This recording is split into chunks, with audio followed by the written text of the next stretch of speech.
The movie Dune Part 1, directed by Denis Villeneuve, opens up in the far-off future as Duke Leto Atreides governs the entire planet of Caladan. He has fostered strong loyalty and commitment from all of his subordinates. Leto's rising reputation makes the Emperor Shaddam, the supreme ruler of all of the universe that is known, decide to send Leto and the House Atreides to take over the governance of the world of Arrakis from Baron Harkonnen. Arrakis is the only source in the galaxy of the powerful substance called spice, which is both a psychedelic chemical and the essential element for travel between stars. Therefore, the harsh and hostile environment of Arrakis is actually home to one of the most precious resources in the whole universe. Leto harbors doubts about the Emperor's motives for sending his house to Arrakis, but agrees to accept the new title regardless, hoping to establish a vital alliance with the planet's inhabitants, the Fremen. Leto is correct to be concerned, as the Emperor fears Leto's growing influence and approval, and works together with the exiled Baron and the Harkonnens to orchestrate the ultimate collapse of House Atreides. Leto's son, Paul, is being mentored as his successor and eventual heir. Paul is guided by many of Leto's most reliable companions, including the skilled pilot and expert swordsman Duncan Idaho, the battle master and weapons specialist Gurney Halleck, Dr. Wellington Yue, and Thufir Hawat, a human with the enhanced mental capabilities of a computer.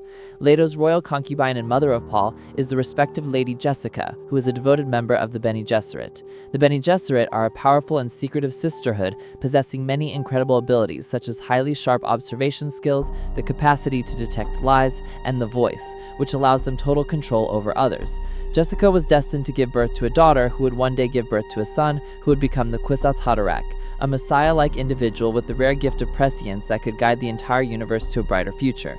Instead, Jessica gave birth to Paul, and so the Bene Gesserit Reverend Mother tests him to gauge his potential value after he starts having visions that seem to be prophetic.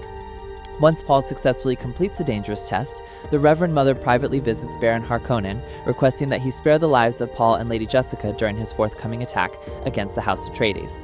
Upon their arrival on Arrakis, Duncan Idaho leads a scouting group to initiate contact with the native Fremen. Duncan's mission proves to be successful, as the Fremen have been informed by the Bene Gesserit about the ancient prophecy involving Paul and Lady Jessica. Leto establishes an alliance with the Fremen's leader, Stilgar, and the planetologist Dr. Kynes. Kynes helps to train Leto and Paul in the challenging and deadly realities of spice harvesting, including how to contend with the gigantic and deadly sandworms. Unknown to the others, Baron Harkonnen secretly abducts the wife of Leto's trusted Dr. Yue. In retaliation, Yue betrays the House Atreides and lowers the security shields of their fortified base to allow the Harkonnen and the Emperor's Sardaukar army to launch their invasion. During the violent assault against the unprepared soldiers of House Atreides, a majority of Leto's most loyal men are quickly slaughtered, seemingly including Gurney Halleck.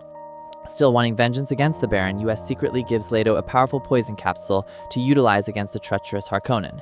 The Baron then murders Yue, and as Leto is taken prisoner, he activates the deadly toxin which kills him and the Harkonnen men-taught Piter, while severely wounding the Baron himself. With the valuable spice back under his control, the recovering Baron installs his vicious and brutal nephew, the Beast Raban, in command of the planet and its spice operations.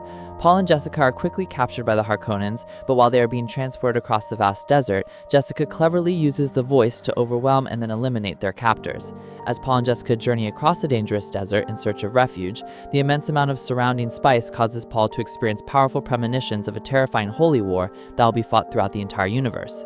Eventually, Paul and Jessica are successfully located and rescued by Duncan and Kynes. The group seeks temporary shelter in a hidden deserted research facility, which Kynes explained was originally intended to be used for bringing foliage and life back to Arrakis. This plan was abandoned when the powerful greed for the spice caused the world to be left as a nearly unlivable wasteland. Hoping to avoid a massive bloody conflict throughout the universe, Paul tells Duncan that he plans to marry one of the Emperor's daughters as a symbol of their peace and allegiance. The group is then quickly discovered by the Sardaukar army. Duncan sacrifices himself to allow Paul and Jessica to successfully escape, while a mortally wounded Kynes summons a massive sandworm to destroy the vile soldiers. The mother and son are then granted acceptance into Stilgar's tribe of the Fremen, where Paul finally meets Stilgar's daughter Chani, who he has been having visions of repeatedly ever since his initial arrival on Arrakis. The Fremen warrior Jamis is angered that Stilgar has allowed strangers to join their native tribe and challenges Paul to a fight until death. Paul quickly defeats Jamis, thereby proving his skill to the Fremen people, and decides to officially join them in his journey to honor his father's memory and bring true lasting peace to Arrakis.